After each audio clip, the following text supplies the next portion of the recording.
Hey everyone, Couch Investor back to another video for today. So, poison pill. The pros, the con, why do you use it? Has this been used before? So obviously the topic of the week was again Twitter and Elon Musk. Not so long ago, Elon bought 9.2% shares of Twitter, but that wasn't enough. This week, he announced that he's basically putting up a bid to acquire the whole of Twitter. Now, obviously, some side on the political spectrum wasn't very happy about that. And presumably, members of the board aren't happy about that either. So, what can happen here is obviously this thing right here, the poison pill. It's a strategy used by the target company to prevent or discourage a potential hostile takeover. How does this happen? Well, it happens in various ways.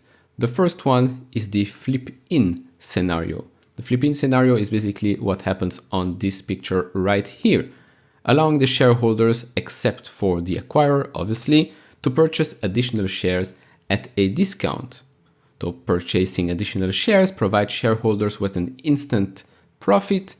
The practice dilutes the value of the limited number of shares already purchased by the acquiring company, which will result in the acquirer not having enough equity to continue the takeover. Second is the flip-over scenario, a bit more complicated, but basically it works like this. A flip-over poison pill strategy allows stockholders of the target company, so Twitter in this case, to purchase the shares of the acquiring company at a deeply discounted price if the hostile takeover attempt is successful.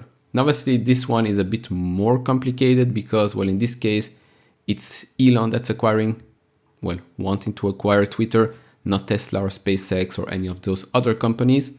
So this scenario is a bit less likely. Now, if you want an example, I give you an example from Netflix back in 2012. So back then they announced that a shareholder rights plan was adopted by its board just days after investor Carl Icahn acquired a 10% stake of Netflix. The new plan stipulated that with any new acquisition of 10% or more, any Netflix merger, sales, or transfer of more than 50% of assets allows for existing shareholders to purchase 2 shares for the price of 1, which obviously makes this deal not very lucrative. And then the rest is history. Since 2012, Netflix stock price has shot up over 1,800%. Now, what are the disadvantages of using this strategy, this very, very defensive strategy called poison pill? So first up, it dilutes the shareholders, right? Because if you start issuing new shares, dilution occurs. So if you as a shareholder want to, let's say, break even as part of your overall holding, you will have to buy more shares to break even, basically. Then there is obviously institutions. Why would institutions start buying shares of a company that is suddenly, using this aggressive strategy and their future is basically unknown?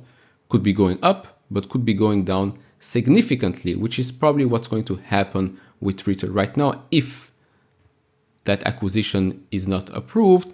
If Elon suddenly says, you know what, you're not allowing me to do this, I'll create my own platform, I'm selling all my shares, you can already see this play out, stock will crash, and then obviously the board of directors, CEO, management, etc.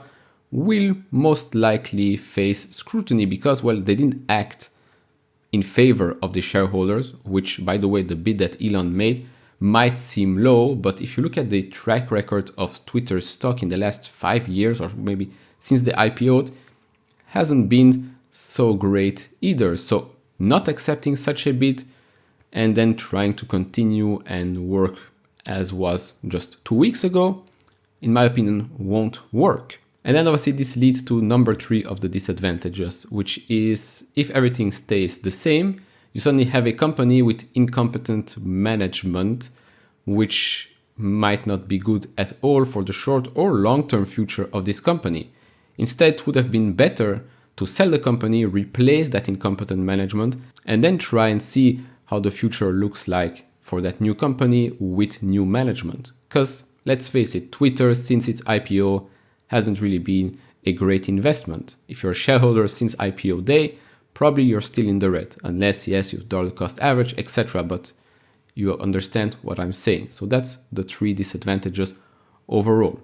Now, what will happen right now in reality? Will they use it? Don't they use it? What will happen?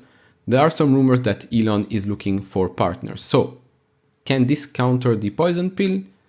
Yes, it might actually work, because if those partners are shareholders of the company, then if they use the poison pill strategy, those people which are shareholders, which right now are not the acquirer of the target company, will be able to buy discounted shares.